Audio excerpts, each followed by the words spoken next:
All right, joined on the line now by our good friend Spike O'Sullivan. Spike, how are you, sir? Fantastic, Rory. Yourself? It's good to see you, man. It's been ages since I saw you.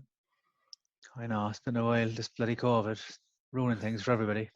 It certainly is, and it's ruined something for you. You were supposed to be fighting in 2 weeks' time. That fight in Belgium is now off. Can you describe, I suppose, how frustrating that is and how annoyed you were when you got the news? Oh, it was unbelievable. Got woke up to text messages yesterday morning from my manager, Pascal Collins, and she just said that the fight was off, that the UFC, I think, had pulled the plug on the broadcasting the fight with the uncertainty around the travel restrictions around Europe, and Hmm. they were just afraid that it might show might fall apart or whatever, and they didn't want to take a chance. They wanted to have all their viewing slots filled or whatever, and it just they pulled out. So that was the end of the show. So it was very disappointing. I've been working very hard getting my weight back down. I was saying to you there earlier off air that I was like 14 stone um, back in June 2020. So it was hard work to get back from there. And I was within touching distance of my 11 stone fighting weight, and I worked very, very hard to get there. And had the fight called off last 2.5 weeks prior to the fight was very frustrating. Yeah. Like, what's your initial reaction then? Is it like straight to the chocolate and the bread and the crisps, or do you have to stay disciplined? Well, I'm gonna continue to train. I have been continuing to train. I trained twice yesterday. Would I be honest? When Pascal texted me there, I got up before 7 a.m. and I hope he doesn't listen to this interview. But I went downstairs and there was a big massive. I knew it was there. It was in the fridge, and I love the cold chocolates. There was a big massive dairy milk there, and I ate the entire thing. And then I seen some lovely chocolate cookies or no chocolate muffins, and I tucked into one of them as well. And I couldn't eat the chocolate yogurts either, so I had one of them as well. I swear to God, when I was going back up the stairs to call the kids for school or whatever, I felt like I was about 14 stone again. Oh, It happened so quickly, yeah, like.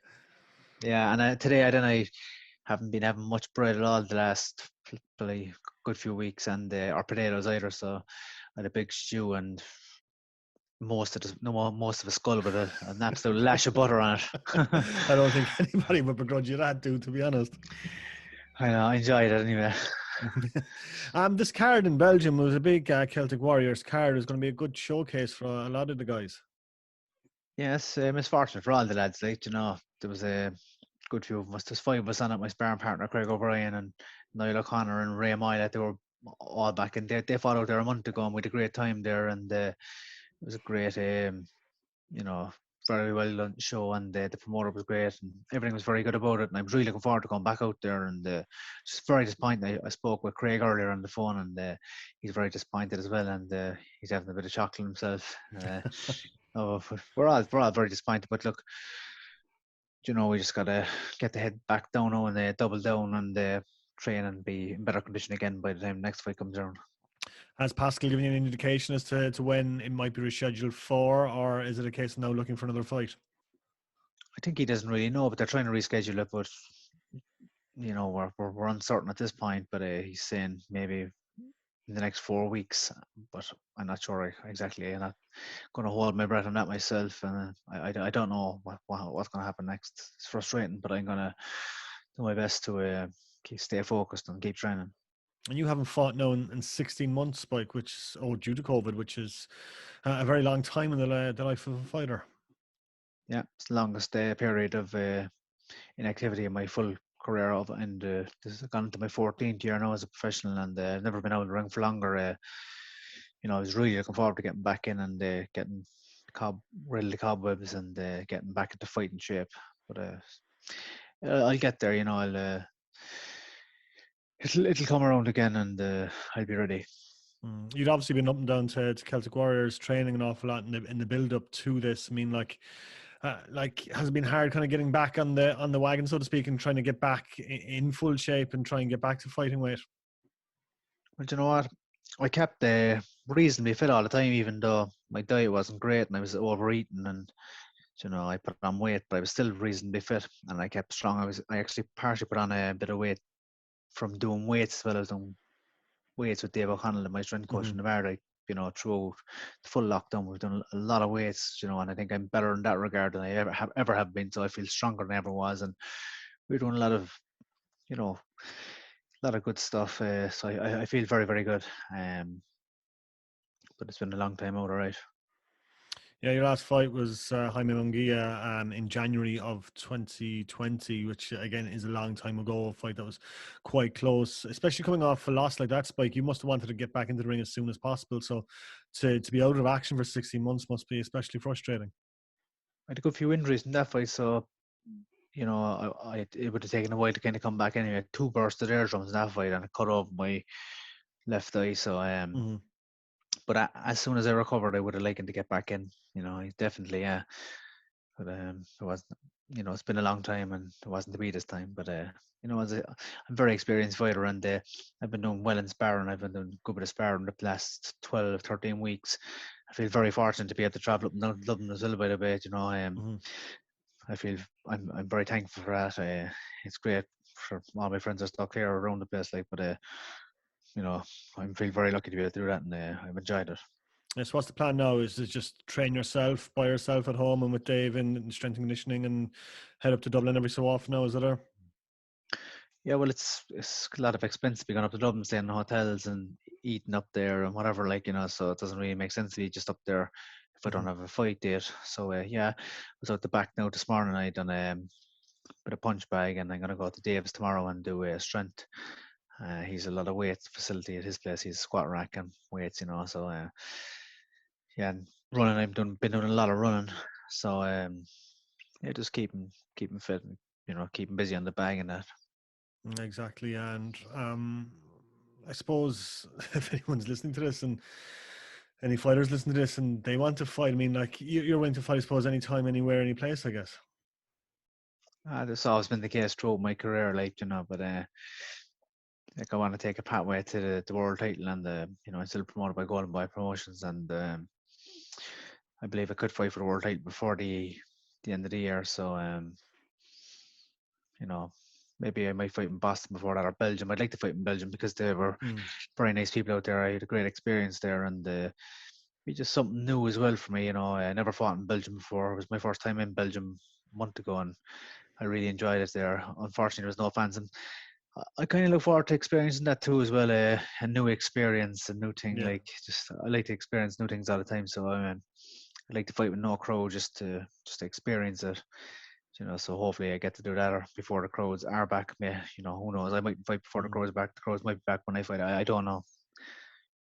How have you found actually watching boxing fights and cards without the crowds? Because it's a strange kind of experience I've found, because you can hear the corner shouting a lot clearer to their fighters. You can really hear the sounds of the punches landing, and especially the body shots as well. So it's been a different experience for us as fans watching it. What do you make of it as a fighter watching fights without fans? It almost feels like you're nearly in the gym, kind of like, I got a pretty big television there, and I sit fairly close when the fights are on, and I'd be kind of, so it nearly feels I'm in the gym watching the fights, because there's no crowd there, and I can hear the cornerman shouting etc. instructions, and so that's what it kind of nearly feels like to me, like it feels like a spar in the gym or whatever.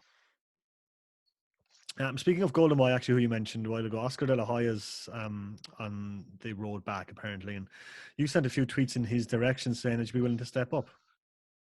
Absolutely, as I mean, sure, like, he's a 6-weight world champion. He's Olympic gold medalist. He's a all-time legend, like, a Hall of Famer, and to share the ring with him would be unbelievable.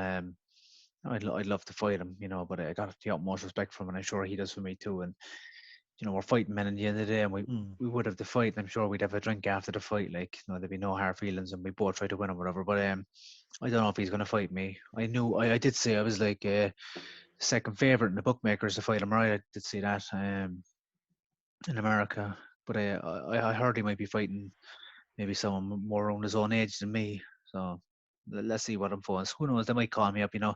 When they called me for the Munguia fight, I wasn't expecting that one either. And when the phone rings out, I never turn down a fight, so I'm up for any fight, and I'm waiting on the call, and I'll be ready. Yeah, I just saw, like, was it yesterday or the day before that De La Hoya was in line to fight Eddie Alvarez, the former UFC champion, which would be an interesting fight.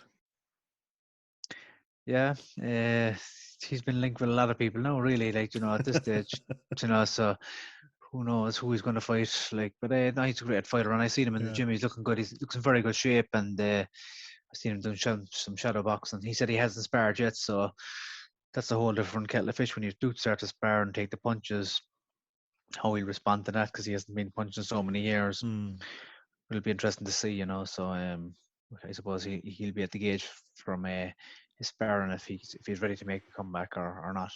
Yeah, I suppose he wouldn't be the first legend to come back. Mike Tyson, thinking of recently, came back and had an exhibition fight. What did you make of that one?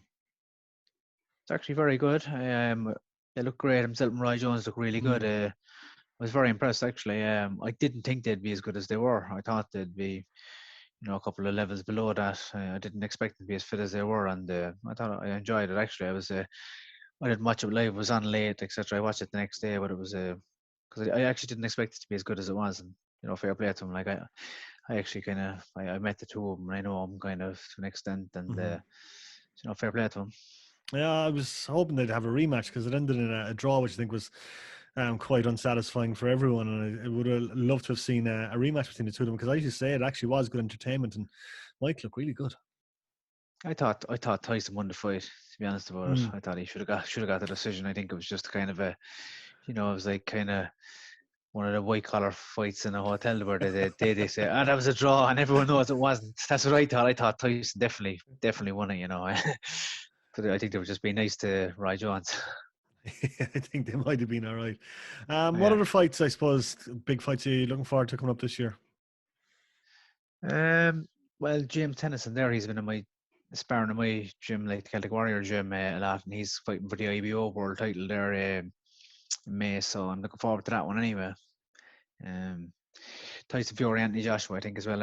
Everyone's looking forward to it, so I hope that that one's kind of made and done and dusted, and everything, all the details are revealed soon. Yeah, fingers crossed. That'll be a good one if it does happen. So yeah, fantastic. But Spike, and obviously I'm looking forward to Canelo and Billy Joe Saunders as well on May 8th. I'm looking forward to that one. It'll be good.